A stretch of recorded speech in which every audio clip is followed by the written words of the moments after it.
reminded of my mom's work that she used to do when she was in the social development space.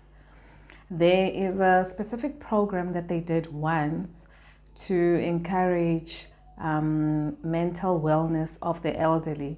So when they developed the program, they rolled it out to the areas and rural areas around. And that actually reminded me that the content of what they were doing is actually relevant today. If we look at the mental or psychological wellness of our elderly or of our parents, actually. So now I thought, you know what, this is one conversation that I've always wanted to bring that actually inspired this channel. So I think it's time to talk about it. So welcome to On Hold with Lindsay Ngongwani. And if you're new, welcome. So now, as you grow, I think as we all grow, we grow up young and all, seeing our mothers and fathers as our heroes and everything. But as you grow older, there's a point in life where you now start seeing your parents. And when I say see, I mean like see through their eyes, their souls, their everything. You can just see them. And you also realize that there is a whole lot that's happening or that is in them than just what they're showing us. I mean, let's face it, if depending maybe on the age group, you might find that or one of your parents are one of those that have lived through difficult times, even the parenting, the society, politically, everywhere. It's difficult time, lots of societal pressures and all that. And they could have made a lot of decisions, lived through a lot of things, seen and done so much that they hardly share or talk about. Or mostly not even about the event, but about how it made them feel, or what they did or how it sat with them. Like, just bring it back to them, their personal wellness or their personal encounter with that event or specific event or anything like that. So you think about that and wonder, I mean, how do they hold it in? How do they keep that all in? And they do not speak. They don't share it with us as their children, not grandchildren. And we know that our parents really are not, we're never privileged to resources such as therapists and psychologists and all of that. And frankly, some don't even believe in it, even today. But they live with the thoughts, they live with the pain, they live with the guilt, they live with the traumas, they live with everything every day that they cannot even say to the next person.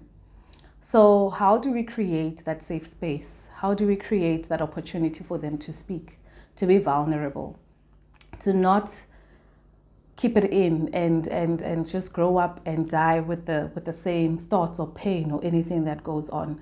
How do we make sure that we can carry them through that so that we can see them thoroughly, but also for them to let go so that they can just take it one day at a time, get it off their chest, share openly without any judgment.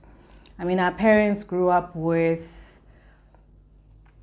words such as imbogoto, mosadi o tshwara thipa ka bogaleng, monna ke nku o lela teng. They will never show us their vulnerability because to them it shows weakness. But actually, we've learned with our lives now that actually vulnerability can be a strength. So I think that's my appeal and my thought. And I'm thinking about it, actually, I'm realizing that it's not even about the older parents. I think it's also in this kind of generation of parents. I can think about myself as a parent and think about the things that I know, my pains, my struggles, my anything, my decisions. How do I tell my children? When will I tell them? Will I have the bravery to do it? Will I feel safe to do it? So I guess it is relevant even in today's lives or in any age group, actually.